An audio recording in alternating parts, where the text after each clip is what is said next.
नमस्कार, मी पूजा तुम्हा सर्वांचं स्वागत करत आहे पूजाज कॉर्नरमध्ये. तर आपल्या हिंदू धर्मात अमावस्या तिथीला विशेष धार्मिक महत्त्व आहे. त्यातही सोमवारी येणारी अमावस्या म्हणजे सोमवती अमावस्या अत्यंत पुण्यदायी मानली जाते. तर यंदा अमावस्या तिथी 2 दिवसांवरती येत असल्याने अनेकांमध्ये सोमवती अमावस्या नेमकी कोणत्या दिवशी साजरी करायची यामध्ये संभ्रम आहे. तर उदयतिथीनुसार विचार करता सोमवती अमावस्या ही 15 जून 2026 रोजी असणार आहे. तर अमावस्येच्या दिवशी घरातील महिलांनी आपल्या घरामध्ये सुख शांतीसाठी आणि समृद्धीसाठी घरामध्ये कोणत्या कोणत्या गोष्टी कराव्यात याच गोष्टींची माहिती मी आज तुमच्यासाठी घेऊन आलेली आहे.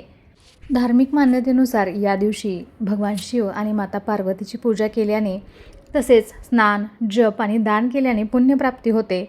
अनेक भक्त या दिवशी उपवास करून विविध धार्मिक विधी करतात. सोमवती अमावस्येला प्रदोष काळात दिवा लावण्यालाही विशेष महत्त्व आहे. श्रद्धेनुसार प्रदोष काळात यावेळी दिवा लावल्याने घरात सकारात्मक ऊर्जा निर्माण होते आणि आपल्या घरामध्ये सुखसमृद्धीचा वास राहतो. सोमवती अमावस्या हा दिवस धार्मिक विधींसाठी अत्यंत महत्त्वाचा मानला जातो. भगवान शिव आणि सोमवती अमावस्या हा विवाहित जोडप्यांसाठी आपल्या पतीच्या दीर्घायुष्यासाठी प्रार्थना करण्याचा एक शुभ दिवस मानला जातो. रविवार 14 जून रोजी दुपारी 12:20 अमावस्या तिथी चालू होणार आहे आणि सोमवार 15 जून रोजी सकाळी 8:24 असेल. तर उदय तिथीनुसार 15 जून 2026 रोजी सोमवती अमावस्येचा उपवास केला जाणार आहे. तर 14 जून हा दिवस पितरांच्या विधीसाठी देखील शुभ असेल. सोमवती अमावस्येच्या दिवशी विवाहित स्त्रिया आपल्या पतीच्या दीर्घायुष्यासाठी उपवास करतात आणि भगवान शिव व देवी पार्वतीची पूजा करतात. या दिवशी पिंपळाच्या झाडाची देखील पूजा केली जाते आणि त्याला प्रदक्षिणा घातल्या जातात. या अमावस्येच्या दिवशी पवित्र नदीत स्नान केल्याने आणि दानधर्म केल्याने अनेक जन्मातील पापांपासून मुक्ती मिळते. या व्यतिरिक्त अमावस्येच्या दिवशी पितरांसाठी तर्पण आणि श्राद्ध केल्याने पूर्वजांची पापे दूर होण्यास आणि त्यांचे आशीर्वाद आपल्याला मिळण्यास मदत होते. तर या दिवशी आपण पूजा कशी करणार आहोत याचा व्हिडिओ तुमच्याबरोबर मी आधीच शेअर केलेला आहे. तर अमावस्येच्या दिवशी आपण घरामध्ये महिलांनी कोणते कोणते उपाय करावेत जेणेकरून आपल्या घरामध्ये सुख समृद्धी नांदेल याची माहिती आजच्या व्हिडिओमध्ये असणार आहे. आपल्या चॅनलवरती आधीच्या व्हिडिओमध्येही मी मिठाचं महत्त्व सांगितलेलं आहे. मीठ हे आपल्या अन्नात महत्त्वाचे आहे. ज्याप्रमाणे स्वयंपाकामध्ये मिठाला महत्त्व आहे त्याचप्रमाणे मिठाचे नकारात्मक ऊर्जा नष्ट करण्याचे देखील महत्त्व आहे. तुम्हाला ऐकून आश्चर्य वाटेल तर मिठाच्या उपायांनी घरातील नकारात्मक ऊर्जा नष्ट होऊन वातावरण प्रसन्न होते असे वास्तुशास्त्रात सांगितलेले आहे. आपण जेव्हा फरशी पुसतो त्या फरशीच्या पाण्यामध्ये आपल्याला थोडंसं मीठ मिक्स करायचं आहे. हे पाणी तुम्ही तुमच्या घरातील कोपऱ्यात प्रत्येक ठिकाणी थोडे थोडे शिंपडू शकता किंवा त्या पाण्याने आपल्याला संपूर्ण घर स्वच्छ करून घ्यायचं आहे. हा उपाय केल्याने घरातील वातावरण प्रसन्न झाल्याचा अनुभव तुम्हाला नक्कीच येईल. प्रत्येक व्यक्तीच्या त्याच्या आयुष्यात कोणत्या ना कोणत्या समस्यांचा सामना त्याला करावा लागतो. प्रत्येकजण समस्या कमी करण्याचा प्रयत्न करतो, पण तुम्हाला माहिती आहे का मीठ तुमच्या समस्या कमी करण्यासाठी उपयुक्त ठरते. तर वास्तुशास्त्रामध्ये मिठाशी संबंधित अनेक उपाय सांगण्यात आलेले आहेत जे तुमचं जीवन सुसह्य करण्यासाठी आणि खूप उपयुक्त असे आहे. या दिवशी आपण स्वतः ब्रह्ममुहूर्तावरती उठून गंगा किंवा इतर पवित्र नदीत स्नान करायचं आहे. नदी उपलब्ध नसल्यास घरी न्हाण्याच्या पाण्यामध्ये आपल्याला गंगाजल मिसळून स्नान करायचं आहे. स्नानानंतर सूर्यदेवाला अर्घ्य अर्पण करावे आणि गायत्री मंत्राचा आपल्याला जप करायचा आहे. त्यानंतर पहा, देवघरातील सर्व देव मी असे घेतलेले आहेत आणि त्यांना पंचामृताने आपल्याला अभिषेक घालून स्वच्छ असे अभिषेक घालून घ्यायचा आहे. त्यानंतर आपल्याला घरातील छान अशी देवपूजा करून घ्यायची आहे. भगवान शिव आणि माता पार्वतीची आपल्याला या दिवशी विधिवत पूजा करायची आहे. आपल्याला शिवलिंगावरती गंगाजल, बेलपत्र, दूध, दही, मध आणि खडीसाखर अर्पण करायचे आहे. ओम नमः शिवाय किंवा ओम गौरी शंकराय नमः या मंत्राचा आपल्याला 108 वेळा जप करायचा आहे. त्यानंतर आपल्याला खीर बनवून शिवजीला अर्पण करायची आहे आणि ती गरजूंना वाटायची आहे. तर अधिक अमावस्याला दीपदान करणे अत्यंत शुभ मानले जाते. यामुळे पितृदोष दूर होतो, नकारात्मकता नष्ट होते आणि लक्ष्मी प्राप्ती होते. तर यासाठी 21 किंवा 33 दिवे विशेषतः कणकेचे किंवा मातीचे आपल्याला प्रज्वलित करून देवाजवळ किंवा तुळशीपाशी दान करण्याची आपल्याकडे पद्धत आहे. तर यासाठी आपल्याला 21 किंवा 33 मातीचे दिवे अथवा गव्हाच्या तांदळाच्या पिठाचे दिवे तयार करायचे आहेत. प्रत्येक दिव्यांसाठी 2 कापूस वाती एकत्र करून आपल्याला गोल वात किंवा जान्हवी वात तयार करायची आहे. त्याचबरोबर या दिव्यासाठी आपल्याला शुद्ध तूप किंवा तीळ, मोहरीचे तेल, हळद, कुंकू, अक्षदा आणि फुले इत्यादी साहित्य लागणार आहे. तरी सकाळी किंवा संध्याकाळी स्वच्छ स्नान करून पूजेची जागा आपल्याला स्वच्छ करायची आहे. देवाजवळ बसून माझे पितर किंवा कुलदैवत प्रसन्न व्हावेत अशी प्रार्थना आपल्याला करायची आहे आणि दीपदानाचा संकल्प करायचा आहे. दिवे प्रज्वलित आपल्याला करायचे आहेत. सर्व दिव्यांमध्ये तूप किंवा तेल घालून वाती पेटवायच्या आहेत. दिव्यांना हळद, कुंकू, अक्षदा आणि फूल अर्पण करून त्यांची आपल्याला पूजा करायची आहे. दीपदान करण्याची संध्याकाळची वेळ म्हणजे प्रदोष काळ हा सर्वात उत्तम मानला जातो. तर आपण दीपज्योती परब्रह्म या मंत्राचा किंवा भगवान विष्णूंच्या नावाचा जप करायचा आहे. माझ्या आयुष्यातील सर्व अंधकार नष्ट होऊन सुख, समृद्धी आणि शांती लाभू दे अशी प्रार्थना करायची आहे. दिवे प्रज्वलित केल्यानंतर मंदिरात किंवा ब्राह्मणांना ते दान करावेत.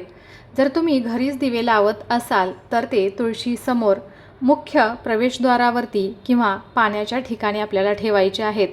रोज सायंकाळी देवापाशी आणि तुळशीपाशी दिवा लावण्याचा आपल्याकडे प्रघात आहे. हा दिवा देवाच्या गाभाऱ्यात उजेड पडावा म्हणून नाही, तर आपल्या मनातील अंधकार दूर व्हावा यासाठी लावला जातो.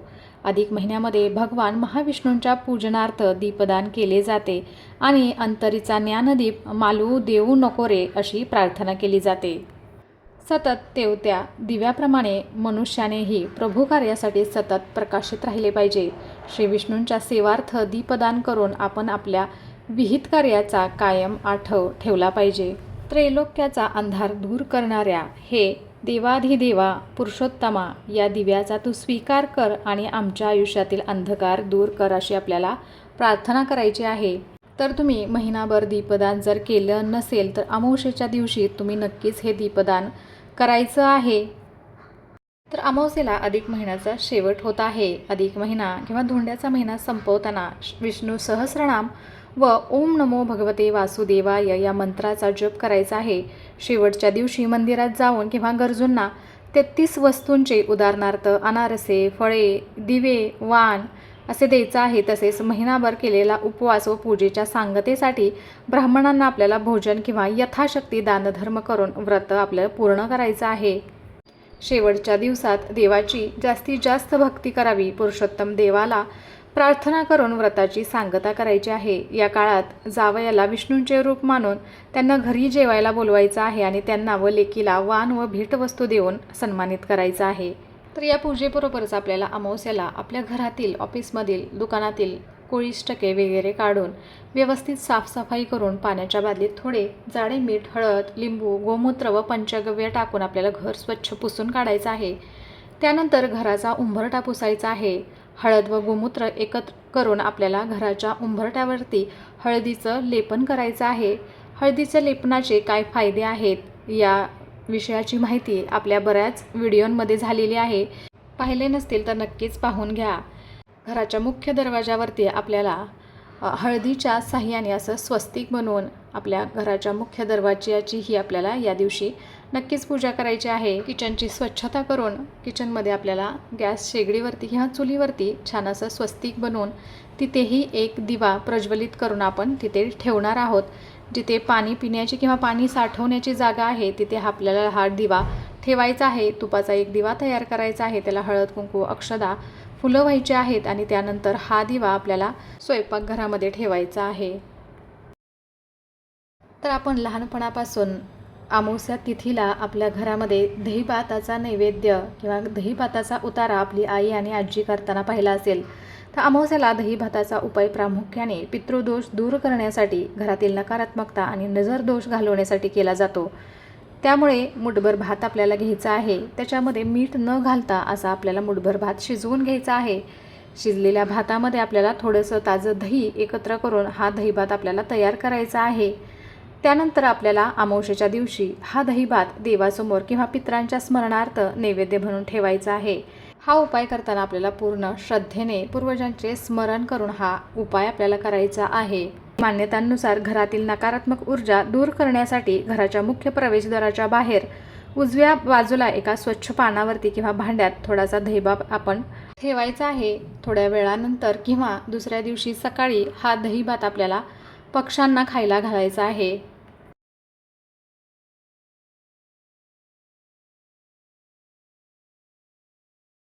तर अधिक महिन्याचे म्हणजे पुरुषोत्तम मासाचे उद्यापन हे महिन्याभरात केलेल्या व्रतांची सांगता करण्यासाठी केले जाते. या दिवशी विष्णूंची षोडोपचारी पूजा, 33 वस्तूंचे दान किंवा ब्राह्मण गरजू व्यक्तींना भोजन देऊन यथासांग आपल्याला ही विधी करायची आहे. तर या दिवशी सकाळी लवकर उठून स्नान करून स्वच्छ वस्त्र परिधान करायचं आहे. पाटावर पिवळे किंवा लाल वस्त्र अंथरून त्यावर श्री विष्णू किंवा पुरुषोत्तम भगवानांची मूर्ती किंवा फोटो ठेवायचा आहे. देवाला हळद कुंकू, चंदन, अक्षदा, पिवळी फुले आणि तुळशीचे पानं अर्पण करावे. नैवेद्याला गोडधोड विशेषतः 33 अनारसे किंवा पुरी खीर दाखवावा. ओम नमो भगवते वासुदेवाय या मंत्राचा आपल्याला जप करायचा आहे. उद्यापनात 33 या संख्येला खूप महत्त्व आहे. 33 दिवे, 33 फळे किंवा 33 अनारसे आपल्याला दान करायचे आहेत. या व्यतिरिक्त 33 नवीन वस्तू, उदाहरणार्थ वस्त्रे, भांडी, सौभाग्य लेणे, ब्राह्मण महिलेला किंवा गरजू व्यक्तीला आपल्याला वाण म्हणून द्यायचे आहेत. पूजा झाल्यानंतर आपल्याला व्रताच्या पूर्ततेसाठी हात जोडून देवाची क्षमा प्रार्थना करायची आहे. शक्य असल्यास ब्राह्मण दाम्पत्याला घरी बोलवून भोजन द्यायचं आहे आणि यथाशक्ती दक्षिणा अर्पण करायची आहे. शेवटी सर्वांना तीर्थप्रसाद द्यायचा आहे. अशा पद्धतीने आपल्याला अधिक महिन्याची सांगता करायची आहे. तर कसा वाटला आजचा व्हिडिओ आणि आजची माहिती मला नक्कीच कमेंट करून सांगा आणि अशा छान छान आणि माहितीपूर्ण व्हिडिओसाठी पूजाज कॉर्नरला सबस्क्राईब करायला विसरू नका. चला तर भेटूया अशाच एका छानशा आणि माहितीपूर्ण व्हिडिओ बरोबर. तोपर्यंत धन्यवाद. श्री स्वामी समर्थ.